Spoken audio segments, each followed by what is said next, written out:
Okay, so I'm gonna turn my video off, and I'm just gonna start the presentation. Okay, so thank you all for joining us tonight. Tonight I'm gonna talk about houseplants and sunlight exposures. So just so you know, I am the Master Gardener Coordinator for St. Mary's County University of Maryland Extension, and the University of Maryland Extension Master Gardener Program falls under the University of Maryland Extension in general, which is a part of the College of Agriculture and Natural Resources at the University of Maryland. We do a lot of different things. We do plant clinics. We have this program called Grow It, Eat It, where we'll teach you all about growing your own food and eating it. It's a lot of like vegetable and herb gardening stuff. We have the Baywise program, which is really great for figuring out how to garden in ways that are not harmful to the Chesapeake Bay. We do a lot with pollinators and trying to educate people about pollinators and growing pollinator-friendly plants. We also do some on composting, and we try to teach people about native plants. And a lot of that is about demonstrating how to grow native plants. So you might find some of our gardens throughout the county at like some county park signs have little gardens that we help maintain. There's a couple other demonstration gardens around the county that we help maintain to demonstrate good, effective, safe horticulture. And if you want to learn more and there's anything I didn't answer tonight, keep checking back for more programs. And there's also the Home and Garden Information Center website. There's this really cool feature on there called Ask Maryland's Garden Experts. You can just send them an email and they'll get back to you. You can also email me. Sometimes I may not have the answer right away, but I can find it for you. The Maryland Grows blog is also really fun for all sorts of gardening things. You could spend hours on there just scrolling through all the different topics. But tonight we're going to focus on houseplants and light exposures. So if you've never grown houseplants, they're really fun. If you have, you already know how fun they are. There's a whole world of houseplants and houseplant hobby. They're a really great way to add some beauty and life to your home. And you can see on the picture on the right that there's a lot of different options, and you can kind of create like this nice reading nook or just a nice sitting area. And you can get as many plants as you want and have it be as complex and intricate or whatever as you want. There's all sorts of different pots you could get and all those things.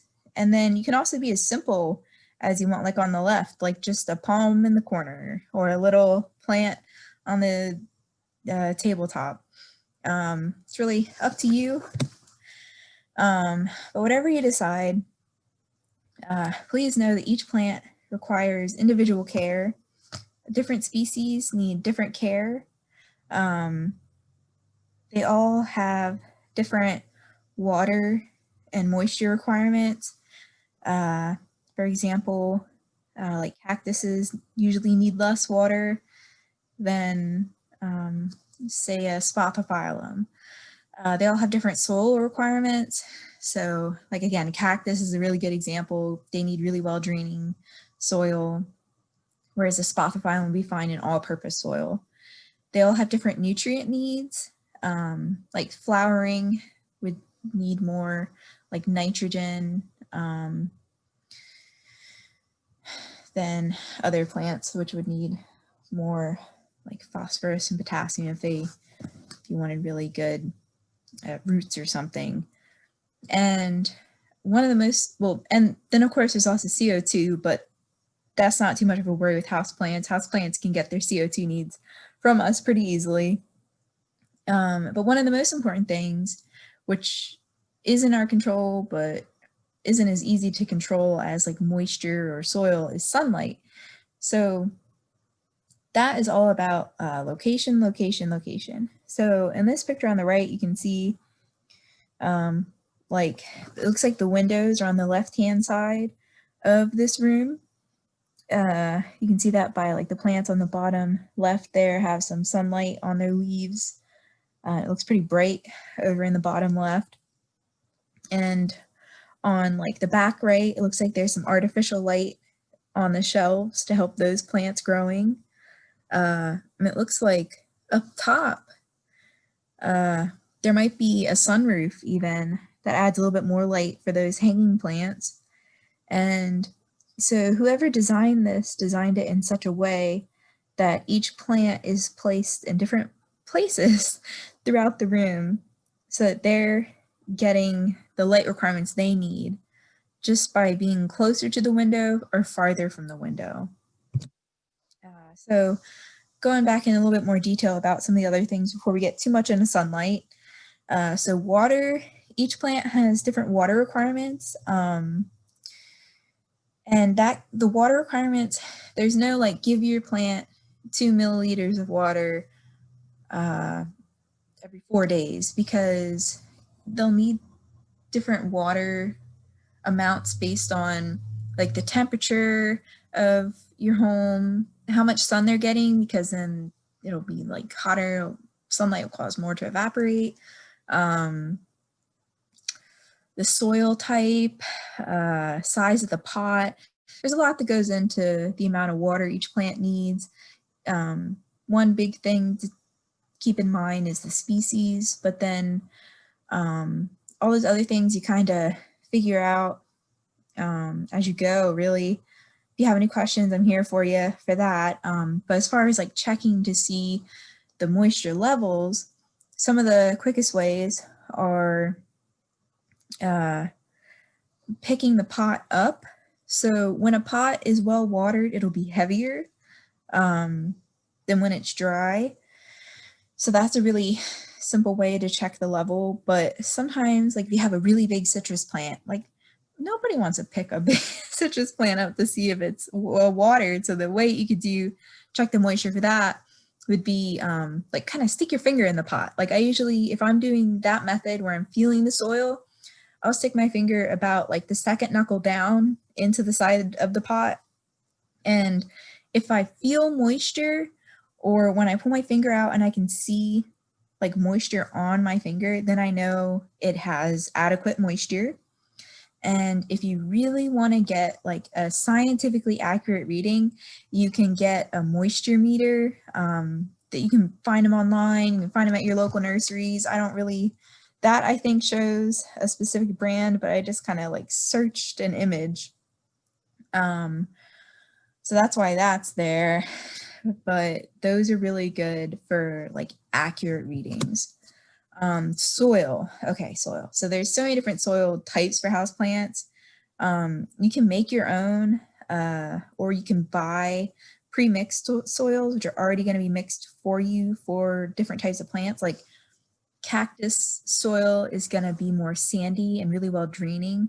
Orchid soil is it could just be bark and maybe a little bit of perlite, which works for orchids because they just need really well draining and some nutrients. But like your all-purpose blends and a lot of your other blends, like citrus blends, I think there might even be an African violet blend of houseplant soil, are all going to have a lot of these same ingredients. They're all going to have something for drainage, like perlite. Vermiculite is very similar to perlite, but it's actually better for moisture retention than perlite. Coconut coir is really good for moisture retention and is an alternative to peat. There's a little bit of controversy over the whole peat coconut pine, which is better for the environment and for potting mixtures. Peat has been the go-to since like the mid-1900s, but it takes millions of years to get something usable in our gardens. Peat is kind of like bog version of garden compost, because there's all this stuff that just falls in the bog, and the bog's really acidic. So the decomposition process of all that organic matter that falls into the bog is slowed down, and it takes millennia to get peat. But it's really good stuff. So there's some things about that. And you can find sustainably harvested peat. There's also coconut coir, which is becoming more popular in the past, like, I don't know, recently. You might be like, what's coconut coir? It's like that part of the coconut that's in between the seed and the outer coat. It's that fibrous middle stuff, and you can find like hanging baskets made of that. It's really good for it's well draining, but it can also hold moisture. So that's something to think about. And then there's also like really, really finely shredded pine, which is really good for moisture retention as well. And you might be able to find that locally, and that might be a little more sustainable than peat, which takes millennia to form, and then coconut, which a lot of coconut production is being done like as plantations and things like that, which are moving rainforests. So pine is probably a really good way to go, but that's not to outrule peat or coconut. So I don't have coarse sand or compost pictured here, but those are also really important ingredients for a good soil mixture. Coarse sand is really good for drainage, and like I said, would probably be a big component of like a cactus mixture. And compost is really good for nutrients. It maintains moisture really well, and it helps with the soil structure for like all-purpose houseplant stuff. Nutrients, so each plant is going to require different nutrient levels. And since the plants are inside and totally dependent on us, and there's probably not any earthworms in your African violet pot inside or anything, it's up to us to add those nutrients to our containers. So you can find some fertilizer at your local garden stores. Sometimes they'll be mixed, so for like cactus or like orchids, or again like African violets, all purpose. So you can kind of find like whatever type of fertilizer for whatever type of plant you're growing, sort of thing. And the image on the right is just like an example that plants need nutrients, and if they are lacking in one, like the barrel on the far right, like each plank is, the calcium plank is really low. So the plant will only do as well as the health of like its lowest nutrient. So if it's lacking in one thing, like the leaves will start yellowing, and you'll be like, why are the leaves yellowing? I've been doing everything perfect. And that could be a nutrient issue. So it's definitely good to do a regular fertilizer schedule for your indoor plants. Okay, on to sunlight exposures. So a sunlight exposure is basically just where the sun is in relation to where you are or like your house is. So on this image on the right, you can see there's the green summer arc and the white winter arc. The sunlight exposure is going to change different times a year. The winter sun is more kind of at an angle, whereas the summer arc is more right above. This will slightly change how much sun we're going to get. So maybe if you have a plant inside in a window that gets a lot of light in the summer, you'll have to move it to a window that gets more light in the winter. But in the summer, that window might be too bright for that plant. So it's just kind of knowing these things and knowing that basically in the winter, the chances of like getting more sun is going to be less likely. So you'll be like, well, how do I find out what exposure my house gets? And like, where's my front door? Like, what exposure does that get? What does, my bathroom window get? What do these things get? The best way to find out is just observe it. Like, whenever my friends are like, Ryan, I want to grow this plant. I want to grow a plant. I really like this plant. How do I grow it? I'm like, well, do you have the light for it? So I'm just like, okay, give it like a week and just like sit in whatever room that you'd like to have a plant in and pay attention like in the morning. Like, do you get sun from like 9 to 11? Do you get sun from 1 to 3 p.m. in the afternoon? Do you get sun from 9 to 11:30, but then a tree outside your window blocks it and then you don't get it again until 3 to 4:45 p.m. or something like that? I just tell people like kind of pay attention, write it down if you can. If you just need to do mental notes, do whatever works for you. But that's really important to do. You can do the exact same thing outside because the exposures are the same sort of directions and concepts inside and outside, but typically your light outside is going to be stronger because, you know, you don't have the windows blocking it and all that sort of stuff. And then also, yeah, pay attention to the obstructions and everything. And sometimes artificial light can alter your exposure. Well, it won't really alter your exposure, but it'll alter the amount of lights you're getting. So street lights can have an effect on plants growing outside, and we'll get into that a little bit more later. But just take note of all the light and when it is. So the first exposure we're going to go over is the southern exposure. So I put this picture for every exposure because I want you guys to think about this whenever you're thinking about your exposures. And it's not the best picture because it doesn't actually say south or west, but if you know where east and north is, you can pretty much figure out where south and west is. So this one, if you know that east is on the right and north is where it is, I don't want to say, you know, on the top because this is at an angle, but you know that south is like where the door is. The sun is going to be shining right there. I don't know if you guys can see my pointer, but this is going to be the southern exposure. This is going to get like all day strong light. And it's really good for anything that requires really good bright light. So when you think of plants that need bright light, maybe think like cactuses or fruit trees and things grown out in the open. That's perfect. Those are a lot of the plants that are going to need bright southern exposure. So a couple different types of cactuses or cacti you can grow are like the top right African milk tree.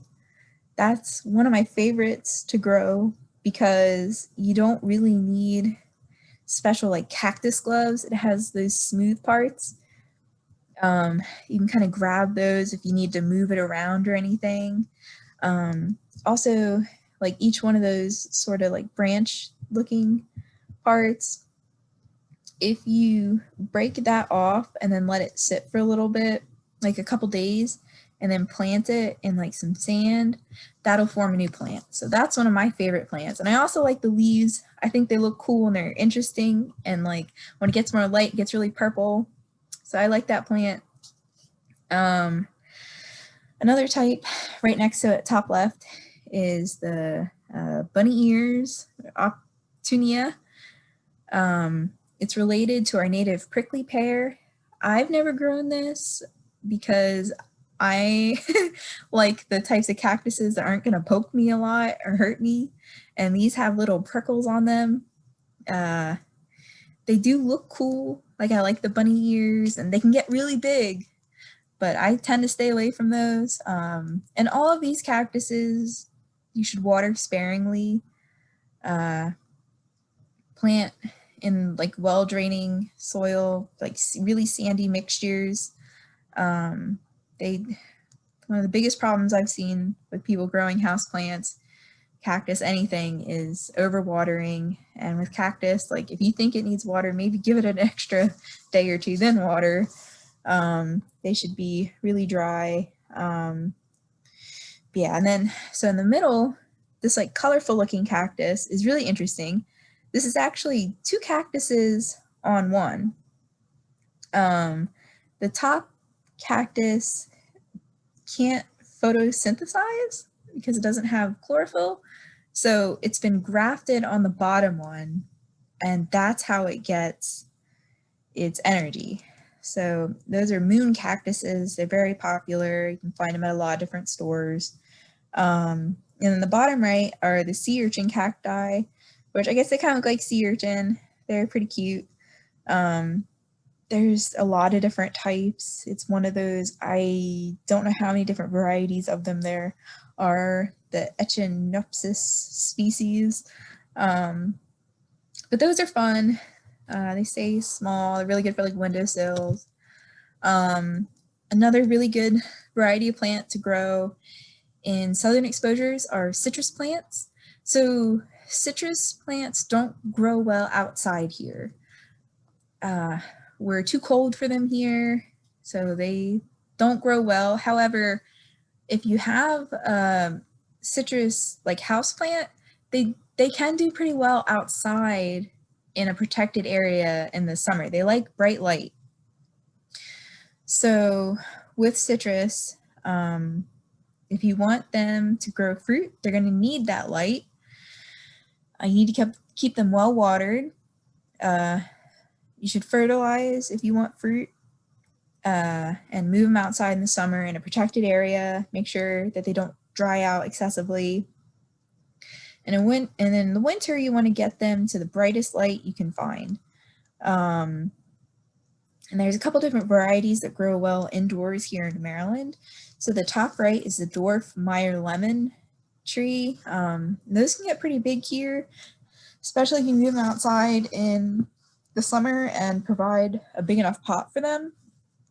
But you can also keep them pretty small, like these ones, if you just prune them and everything. Some people have done bonsais of citrus plants, which I think is really cool, but I've never done. But the top left is a type of orange. It's a Calamandan orange. Bottom left is the Kaffir lime, which the leaves are actually used for flavor. They're similar to like a bay leaf flavor.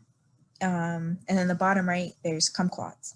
So all of these citruses will grow well inside in Maryland. I should have included pictures of their flowers.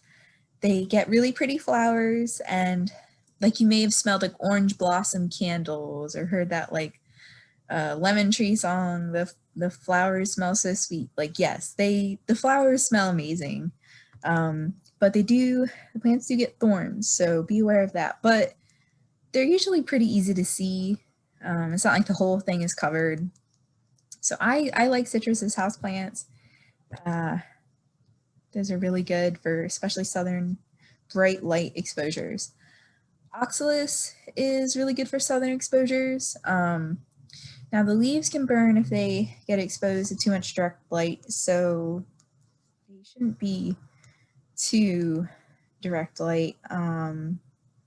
So if you put them in a southern window, put them a little bit back from the window. And they also don't really like touching the window, so try not to put them like on the windowsill, really. Careful not to overwater these. The leaves and flowers do this cool thing at night.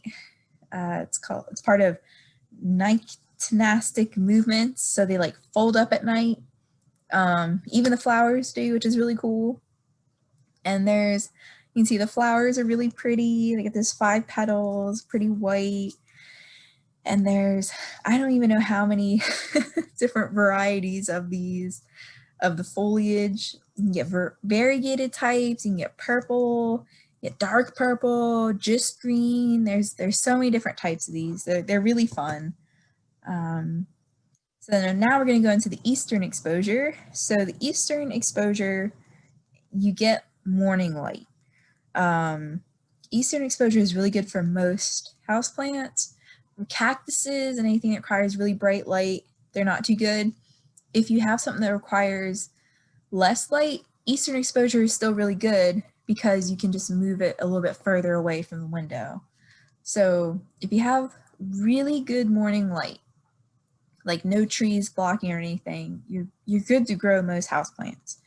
And then of course, like you get those slight variations like southeastern and northeastern or obstructed eastern and things like that that can alter your light a little bit. But like I said, they're really good. Any plant that needs more light, like more of a southeastern exposure, if you have it, you can put those plants right up next to the window. And if they need a little less, you can put them a little bit further away from the window. You can kind of see that here. Some of the plants that need more light are right close to the window, and then you get some other plants farther away from the window or almost above the window. So African violets are really, really good for eastern exposures. They don't do well in direct sun because the leaves are so delicate, they'll burn. These are a classic houseplant with so many different varieties of flowers and leaves. So one thing to know about these, and what I always recommend with these, is the water from the bottom method. You can see on this plant tray, or not plant tray, but the plant stand, that each African violet, like a lot of them are sitting on like Tupperware containers or in Tupperware containers. Some of them have water. That's awesome, because what you do when you water from the bottom is you get like a bowl or a Tupperware container or anything that can hold like an inch or two of water at least, and then you put the pot in that bowl of water, and then the water will go up through the pot and then saturate the soil. And then once, just kind of check it, maybe after 20 minutes, check it and feel the top of the soil, like right under the leaves. But be careful not to damage the leaves. They're very sensitive. Even too much of like your hands touching the leaves can damage them. So try not to really touch the leaves, but touch the soil and see if it's damp. Then remove the pot from the bowl of water and then put it like on a tray. I really like what they've done here, how they just use like Tupperware lids, because that little bit of space on that Tupperware lid where it has that lip is good enough that any excess moisture from the pot can drain on that. And then when they're ready to give the plants water again, they can just pop the lid off and pop the plant back in. I really like that method. You can also water from the top if you have like a narrow spout watering can, and try not to get the leaves. Just get the soil. The leaves of these are really delicate, but they're beautiful plants. They can live a really long time. There's many varieties. They're pretty easy to propagate through leaf cuttings, and I think they're just kind of cute. Begonias are one of my favorites for eastern exposures, and just one of my favorites in general. There are so many different varieties of begonias. I have had good success with putting them near an eastern exposure on its own little plant stand, like one of those plant stands that's like a one plant stand, and then I put a tray on the plant stand, and then I put like a 1/2 inch layer or so of pebbles on that tray, and I put my begonias on that, and then I try to water from the bottom. And sometimes if you have a tray with pebbles and you totally fill the tray up so that you can see water above the pebbles, the plants can absorb water that way, and that's a good way to also add some humidity. These do like humidity, but they don't want to be misted. Their leaves are like almost as thin as paper, so the leaves can be touchy. So it's best not to, just like with the African violets, it's best not to really like touch them a lot or anything. They don't like direct light. The edges will crisp if they get direct light. And they're also, I put them on their own little plant stand so that way they don't touch anything. If they touch other plants, they don't like that. Leaves could fall off. If they touch the window, they don't like that either. They really don't like drafts, but they look so nice. I love how many different varieties there are. The top right one is a Rex begonia, as is the bottom left. The bottom right is an angel wing begonia, and then the top left is a wax begonia, which you may recognize as an annual grown outside. You can grow these inside, but they don't do as well or live as long as the Rex and angel wing begonia. And there's so many types of begonias. I love them. The ones that grow best inside, like, I don't grow them for the flowers. I just grow them for that beautiful foliage. And also the Rex begonia stems are really cool. They're like red and fuzzy. They're so cool. Another good plant for eastern exposures is the peacock plant, or Calatheas. So these have beautiful, beautiful foliage. Top of the plant gets beautiful foliage, as does the bottom. So they kind of remind me of a peacock. Like, you look at them, and there's so many different varieties of these as well.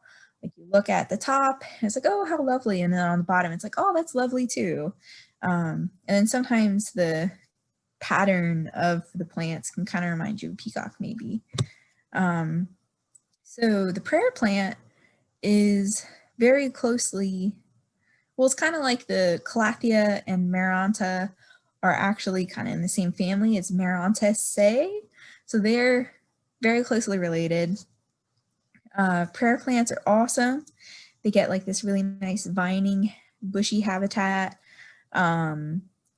The leaves do this cool thing, just like the Oxalis, the, was it Nicentic movement, where the leaves will fold up at night, and they're called prayer plants because the leaves fold up at night like the two hands going into prayer. These like a lot of moisture, so I do that whole tray with the pebbles underneath thing. And these you can water from the top or bottom. The leaves can be a little sensitive. They're a little bit thin. They're not like as sensitive as like African violets or begonias, but they are still a little bit sensitive. So try not to touch them too much. And they also don't like direct light. They'll crisp in direct light. And sorry, the image on the bottom isn't too clear. It's from a book.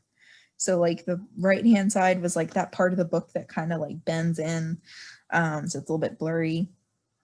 But you can see some of the most common varieties. There's Maranta tricolor. There's the rabbit tracks. I should probably just say the, instead of trying to say the scientific name. So there's herringbone on the left. There's rabbit tracks in the middle. And then it's kind of like a herringbone variety on the right. Those are the most common varieties that you'll see, but there's a lot more, and there's different varieties of each of these. So lots of cultivars of these. Okay, so western exposures.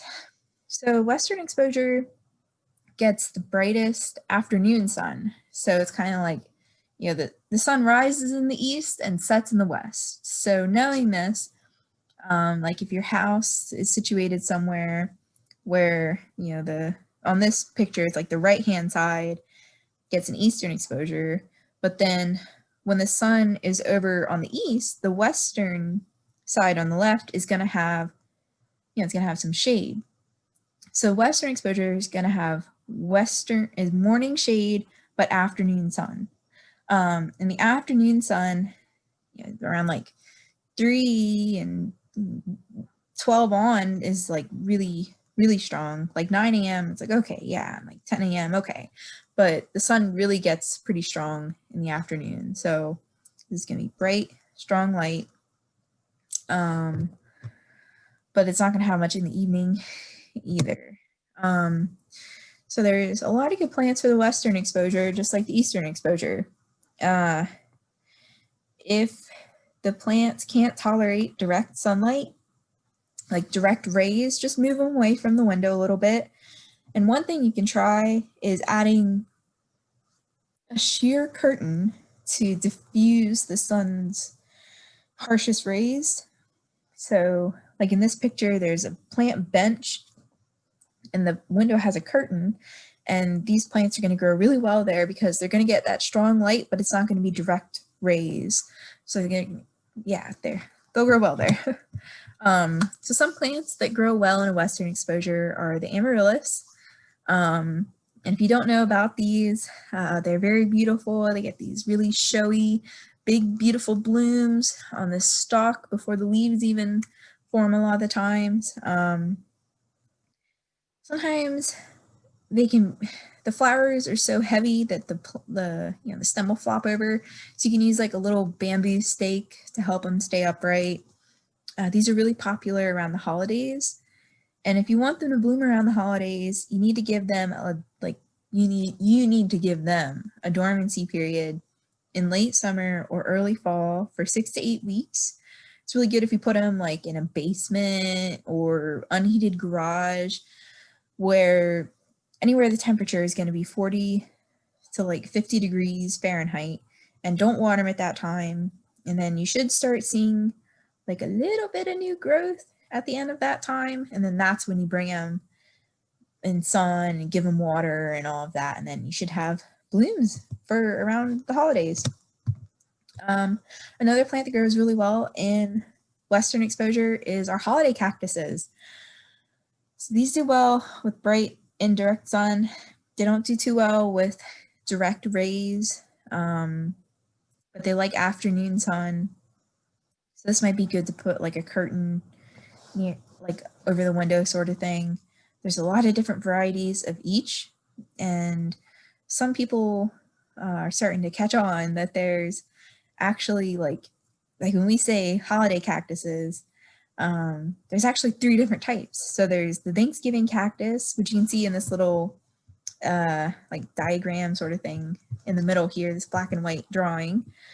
The Thanksgiving cactus has like kind of, has points, and this blooms for 6 to 8 weeks around Thanksgiving. So this is what probably a lot of people who have Christmas cactuses that bloom around like Christmas, they're actually probably more the Thanksgiving cactus, the Schlumbergera truncata, because they will bloom for Thanksgiving and Christmas.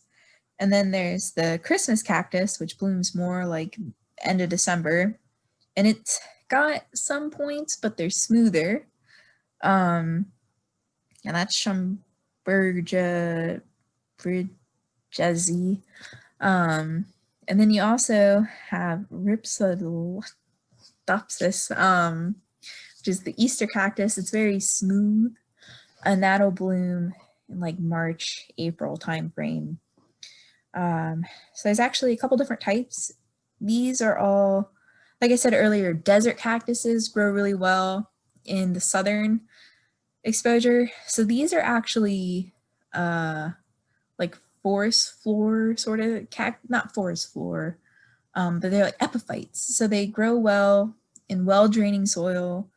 In the wild, they'll kind of grow like in the nooks of trees like orchids do. So these don't need as bright as light as what we normally think of when we think of cactuses. And there's so many different cultivars of each of these 3 species, which produce all of these beautiful flowers on the bottom and so many more. And they get this beautiful arching habitat, like the picture on the top right, which is blooming in the D.C. Smith Conservatory on the University of Wisconsin-Madison campus. So they're very beautiful. Another thing to know about these is these can be heirloom plants and something you pass on to your grandkids. My grandmother has one that her mom had. I don't even know how old it is. She told me, and I can't recall, but it's decades old, and it'll keep going. And they're really easy to propagate too. So you can kind of take like a section. You see how like the leaves are kind of in sections. If you take like 2 of those, or like 4, 5, 6, I don't know, a small section, a couple of them, and then sometimes they'll just fall off too, and you let it sit there for 2 or 3 days, and then put it in some sand or some soil, and start watering it a little. They'll grow new plants. They're really easy to propagate. So another plant that grows really well in the western exposure is jade. these can also propagate, like those little leaves will just kind of fall off, and if they land in the soil, sometimes they'll root, and you go, yeah, you got a little jade plant. They have really pretty flowers that smell nice. And some varieties get the red tinged leaves with proper sunlight and care. So these are nice. They look cool. They're pretty easy to care for. Helios are also really good for the western exposure. They're also known as like rope plants. They have this viney appearance and really pretty glossy leaves, and the flowers smell amazing. They remind me of like grape Kool-Aid, maybe cherry Kool-Aid. They smell sweet like Kool-Aid to me.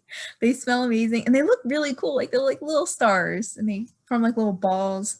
I really like these. They're really easy to care for. They don't need a lot of water, but they do need even moisture. And they do really well with bright, indirect light. And sometimes it's just finding, like if you put a plant in one spot and then it's not doing as well, if you move the light around a little bit, or not move the light around, but you move the plant around 2 different light areas, they'll do a little bit better. So just kind of play around with those. Aloe also does really well in the western exposure, even though you might think like, oh, aloe is a succulent, that's like a cactus. Well, it's a succulent. But these guys, the ends, the points will turn brown if they're getting too much direct light. They don't like the direct light. They like bright light, but they don't do too well in the direct light. And these are the ones that, like, if you break them open, they're really good to have near your kitchen. So like if you burn your hand cooking, you can break open one of the leaves and just put a little bit on. It has that, can help heal burns. And with these, I always tell people, if you think that they need water, this is one of those ones, like if you think it needs water, wait a couple days to water it, unless it like really is like not, you should never let a plant get like bone dry, like the soil, because then it's hard to rehydrate the soil. But these do really well in well draining dry soil. They thrive on neglect. Okay, so plants for northern exposure. So you can see here that the northern exposure is very shady. It's just how it is, really. If the sun's shining from the south a lot, the north is going to be shaded. So it gets minimal, if any, direct sun. So when you think of northern exposure plants, kind of think of like the bottom of the forest floor. They get very minimal direct light, if any. So ferns are a top choice for northern exposures. These also can do well in like eastern exposures with a little bit of light. So most ferns grow like on the forest floor, which means like a little bit of light. There's so many different varieties of ferns. On the top right here, you get staghorn ferns, which I guess some people hang up as like like plant deer horns or something. I don't know. But they can grow well in just like Sphagnum peat moss. They don't need a lot of soil or any. And then on the top left, you have rabbit's foot fern, which is really interesting looking. They get these little growths that look like furry rabbit's feet. And then on the bottom left, there's the classic Boston fern, which you can put outside in the summer. They really like our humidity, and then bring them inside for the winter. They don't like direct light, so like you put them on like a shady porch sort of thing, but I wouldn't put them in direct sunlight. And then on the bottom right, you get button ferns, which are just cute as a button, right? So ferns love humidity, so you want to keep them pretty well watered. You don't want to keep the soil soggy, but you shouldn't really like dry out a lot. Evenly moist is best for these. And if you can like maybe mist the leaves, that usually they appreciate that extra humidity. Another plant that's really good for northern exposure are peace lilies or spothophyllums. These are another classic. They're a really good beginner plant because if they're thirsty, they'll weep. But then when they weep and then you water them, when you see them weeping, they'll bounce right back. They're really good, but ideally you shouldn't let them get to the point where they're weeping. You should keep them evenly watered. Kind of do that thing where you, like, I stick my finger in the side of the pot and then like weigh them with your hand. That's a really good way to keep them, their moisture managed. The flowers aren't fragrant, but they're so pretty. And the foliage is gorgeous. It gets really big and it's nice and glossy green. Elephant ears are also really good for northern exposures. These also don't like direct sunlight. It's one of those plants that the leaves are like paper thin, and if they get direct sunlight, they'll just burn to a crisp. So they can tolerate low light. They do well in bright indirect light. You can put them outside, and they can be grown as annuals outside, but they do better in like partly shady areas. So you want to keep those evenly moist. Okay, so now we're on to the decorative exposure. So you may be like, what is a decorative exposure? So the decorative exposure is it's like totally indirect light or artificial light. I kind of think of this as like, if you go into a doctor's office or something, there's this plant in the corner and it's like only getting light from the bulbs. That's the decorative exposure. There are a lot of plants that actually grow pretty well under just the indirect light from a window like 10 foot away and just the indoor lighting. So bromeliads can do surprisingly well. If you want them to flower, they need a little more light. But if you're just growing them for the foliage, which there's a lot of different types with really pretty foliage, like the one on the bottom or even the ones on the top right, this foliage looks nice to me. They can grow well in low light. They need well-draining soil though. They can be pretty prone to like rotting, so just be careful not to overwater. I think a lot of people like, oh, it's so cool, we can water the cup and everything, and then they end up overwatering these. So try not to overwater them, but have fun.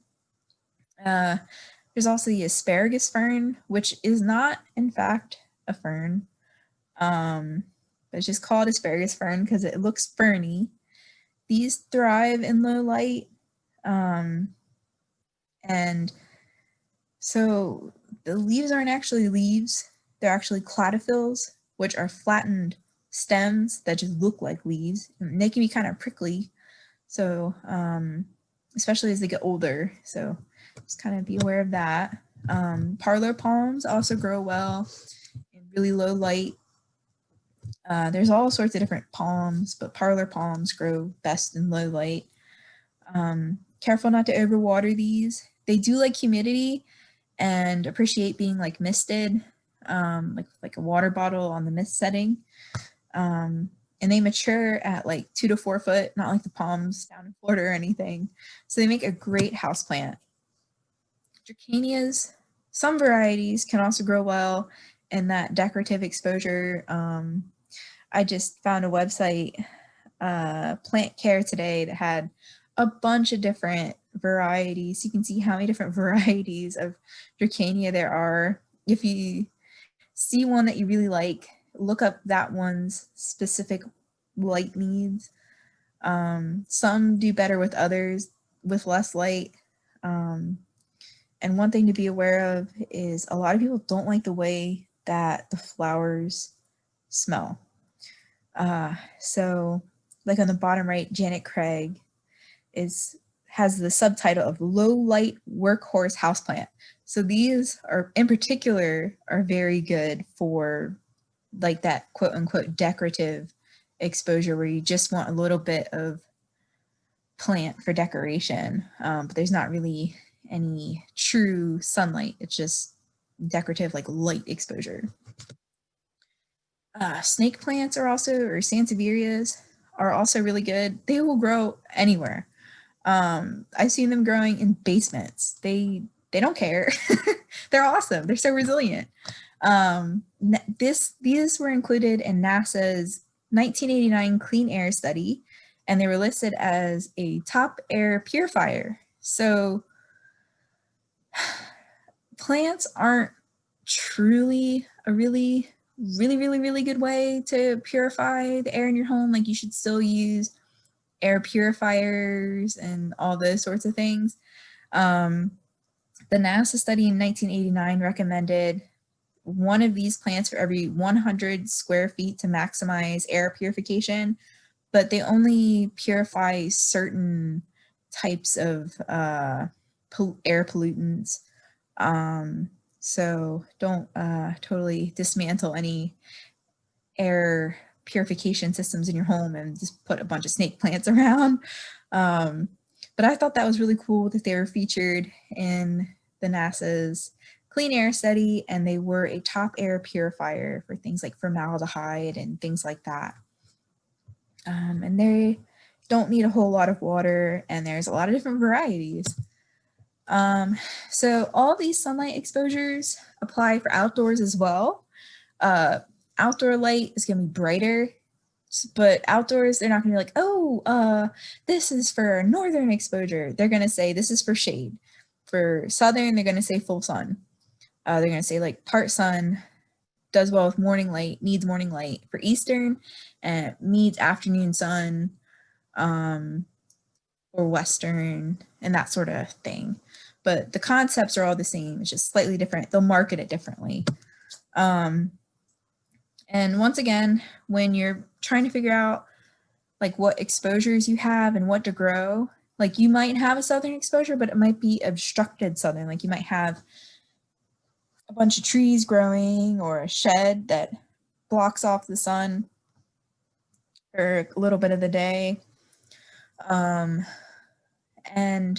streetlights can also affect plant growth. You can see in this picture on the right, the part of the tree that was in the visibility, I guess you could say, of the streetlight is still growing, even though all the other trees' leaves are falling, except for the evergreens in the background.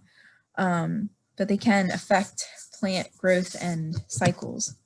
My final note for growing houseplants is if you have pets, please research each individual plant before bringing it into your house.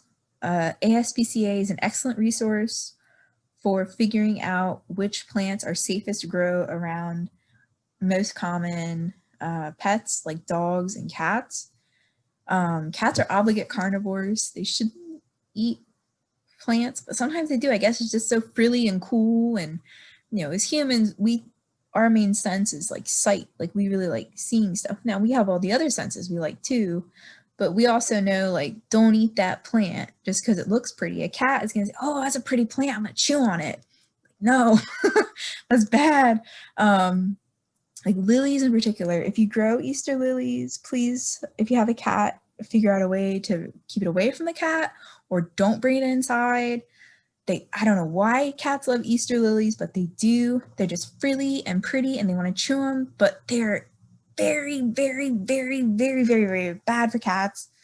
Like just a little bit of pollen can literally kill them, just a little bit. So please be aware of that.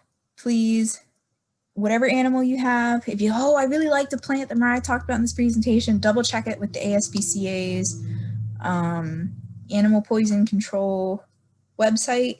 They have an app you can use. This presentation was not designed for keeping in mind plants that are good for pets. So I just want to put that out there, and of course always try to look out for pets. So some book recommendations that I would say and that I've used for this presentation are Houseplants for 5 Exposures by George Talamis, The Houseplant Expert by Dr. DJ Hesayan, I hope I'm saying that right, Ortho's Complete Guide to Successful Houseplants, Living with Plants by Donna N. Schumann, and I couldn't even pick a book from the library because they have so many. I read all of them, I think, at the Lexington Park Library a couple of years ago. They've updated their stock since I went and read them all, but I know that they have a lot. So definitely check the library for a bunch. I wish I had time to go through and read all of the books and then make like a top recommended list, but I haven't had that opportunity. But just kind of check them out. You can kind of find little bits of knowledge in each book and go from there and have some fun. So thank you so much. If you have any questions, please feel free to contact me at mrdean@umd.edu. So that's about it. The presentation, I have 3 pages of references. A lot of them are just websites that I got pictures from. So, yep. Okay, so